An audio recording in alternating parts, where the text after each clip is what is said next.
예, 굉장히 그 거창한 그 제목 같은데요. 마땅히 뭐 붙일 만한 게 없어서 이제 죄송합니다. 붙였는데요. 그 조금 제가 이제 뭐 어디서 읽은 건데 조금 충격적인 그 내용이 하나 있습니다. 이게 고양이가 있는데요.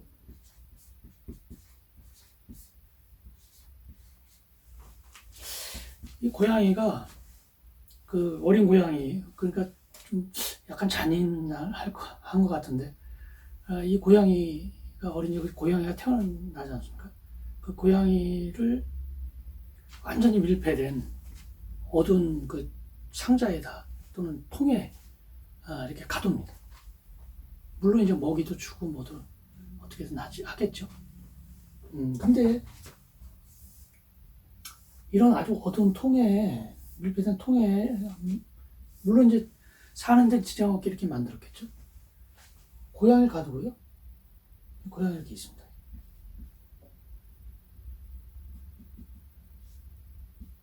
예. 어린 고양이입니다. 태어나자마자 이제 여기에 이제 가두죠. 그리고 어떤 장치를 해놓냐면은 여기 주위에 이 테두리에 그 테두리처럼 보이는 어떤 그 빛을 이제 위아래로 이렇게 움직일 수 있게 이렇게 그런 장치를 가진 상자입니다. 그러니까 예를 들면 뭐 이렇게 방이 있다고 할 때 우리가 있으면 온통 깜깜한데요. 이렇게 삥 둘른 그 수평선 같은, 그러니까 그런 빛이 위아래로 계속 이렇게 움직이는.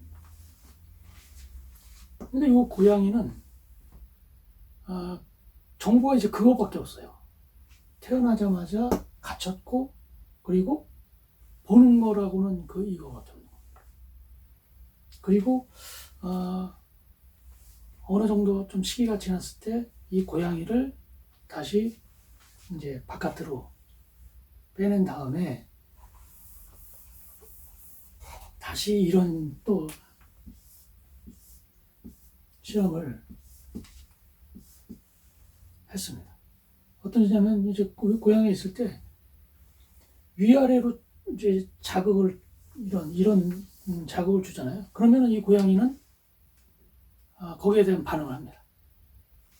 근데 세로로 된 빛을 삥 돌리면서, 그러니까 세로로 된 수직으로 된 이 빛을 이렇게 삥 돌면서 이동시키게 만들면 고양이는 여기에 대한 반응을 전혀 하지 않아요. 그러니까 의식을 못 하는 거예요. 이게 어찌 보면 우리가 어떤 의식이 있다고 할 때 그 어떤 생명체가 처음에 태어나서 그때 주어지는 어떤 자극이 얼마나 중요한지를 알려주는 그런 실험 같은데요. 이거와 조금 본질적으로 좀 비슷한 그런 게 있죠. 이거는 뭐 특별히 실험을 한 게 아니고 과거에 늑대소녀 뭐 이런 얘기가 있지 않습니까? 제가 알고 있는 얘기로는 인도로 알고 있는데요, 그죠? 인도에서 아주 어린 아이를 잃어버렸죠, 부모가. 그랬는데 어찌어찌해서 그 늑대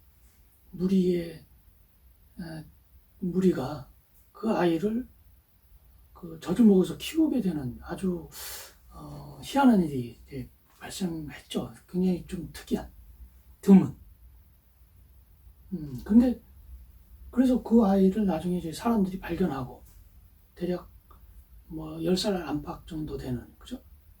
영화로도 뭐 그런 비슷한 얘기도 있는 것 같은데 좀 뭐 재밌게 하려고 이제 다른 얘기를 좀 섞었겠지만, 근데 이 아이가 나중에 사람들한테 다시 발견이 돼서 이렇게 뭐 사람처럼 이제 교육을 시키려고 했는데 참 쉽지가 않았죠. 근데 이 얘기가 실제로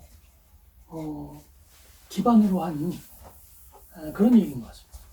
그래서 그 늑대 소년을 보통 야생 아라고 하는데요. 그러니까 이제 유아할 때, 아동할 때 그 아잖아요. 그래서 그 케이스가 그 나라가 좀 다르겠지만 뭐 2살 배기도 있었고요.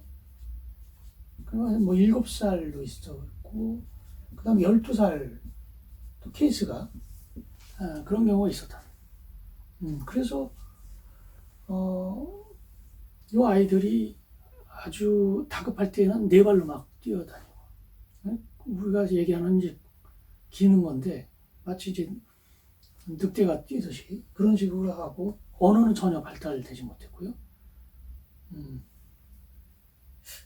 그래서 이 아이들을 가르치려고 무진제 그 언어도 습득하게 하고 무진 노력을 했는데 거의 실패한 것 같아요. 거의 실패했다고 결론을 내릴 수 있는 정도 수준이었나 봅니다. 그래서 뭐 좀 나이가 어릴수록 그나마 조금 더 습득하는데 기간도 짧았고 양도 조금 많았지만 결과적으로는 모두 다 실패했던 것으로.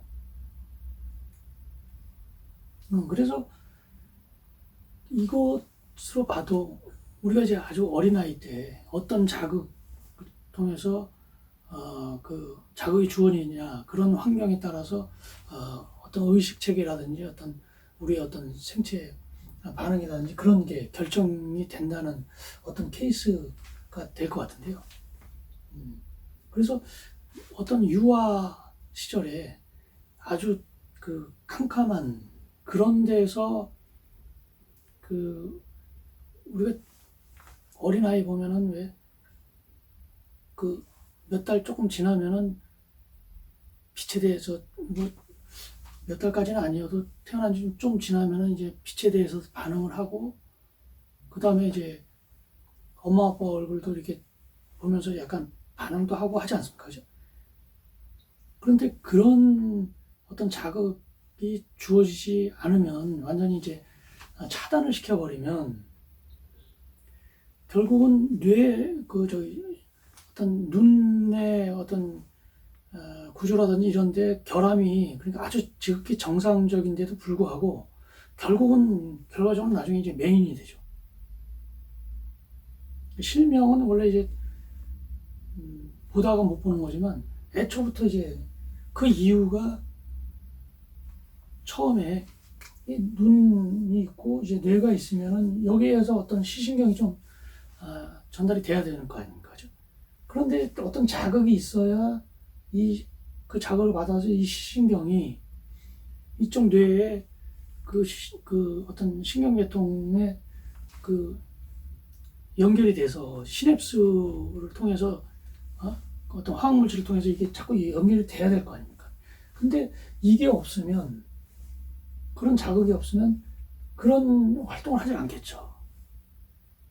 그래서 이게 어느 정도 나이 또래 때까지는 이 자극이 주어져야 되는데 그 시기를 지나버리면 거기서부터는 되질 않는 거죠.